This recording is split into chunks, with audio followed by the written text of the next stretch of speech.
My dad came home beaming, saying he'd just met a guy in a black coat and a top hat who showed him how to hypnotize himself. He immediately turned the TV to a dead channel and sat 2 feet from the static, reading the instructions. Watch static for 30 minutes. Cover your eyes and listen to the static for another 30 minutes. When the hour is up, you'll be hypnotized for 4 hours. My dad raised his finger and said, "He told me anything I see during those 4 hours isn't real." I rolled my eyes and went to my room as he started watching the static. But then, an hour passed, and I heard the front door open. I froze, because the man in a black coat and top hat was standing in the middle of our living room, holding an empty duffel bag. He started shoving our jewelry inside it, while Dad sat on the couch, staring at him and smiling peacefully. He said aloud, "Wow, the hypnotization is working." The man told me if I hallucinate him later, it means it worked. I couldn't believe it and lunged for my phone on the coffee table, but the man grabbed it and pulled a gun from his waistband. One wrong move and I shoot. "Sit down." I sat frozen, with my hands shaking in my lap. I looked at my dad, and he just smiled at me, like everything was fine. The shouting is very vivid. He warned me about the audio component. I stared in disbelief. My own dad was watching a stranger rob us and smiling about it. The man started unmounting the TV, and I yelled, "Dad, he's taking the TV." Dad just smiled. "There is no TV. There is only peace." The man walked past Dad carrying the TV, and Dad reached out and patted the man's leg. "Goodbye, hallucination." I pinched myself because I was sure I was dreaming, but my face dropped in horror because I wasn't. The man came back with my PlayStation and laptop. He leaned over Dad and slid the wallet out of his jacket pocket, then asked Dad, "How's the hypnotization?" Dad beamed, "Super realistic," and the man laughed. He walked across the room toward the side table where Dad's watch was. I was in shock, and the second his back was turned, I ran to Dad and slapped him hard across the face. "Dad, this is real! We're being robbed!" But Dad smiled wider, his cheek going red. "Wow, the hypnotization is so cool. I can even feel pain as if someone actually slapped me." "Dad, he has a gun," I said, almost crying. Dad looked right at the man's gun, bliss on his face. He warned me the trance might include weapons. They aren't real either. My heart was pounding so hard I could feel it. The man took the watch and zipped his loaded duffel bag. He walked past me, tipped his hat while laughing, and walked out the front door.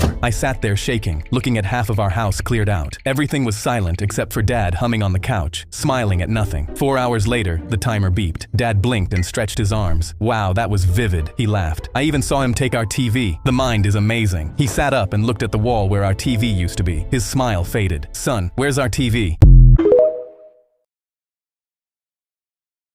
My dad came home beaming, saying he'd just met a guy in a black coat and a top hat who showed him how to hypnotize himself. He immediately turned the TV to a dead channel and sat 2 feet from the static, reading the instructions. Watch static for 30 minutes. Cover your eyes and listen to the static for another 30 minutes. When the hour is up, you'll be hypnotized for 4 hours. My dad raised his finger and said, "He told me anything I see during those 4 hours isn't real." I rolled my eyes and went to my room as he started watching the static. But then, an hour passed, and I heard the front door open. I froze.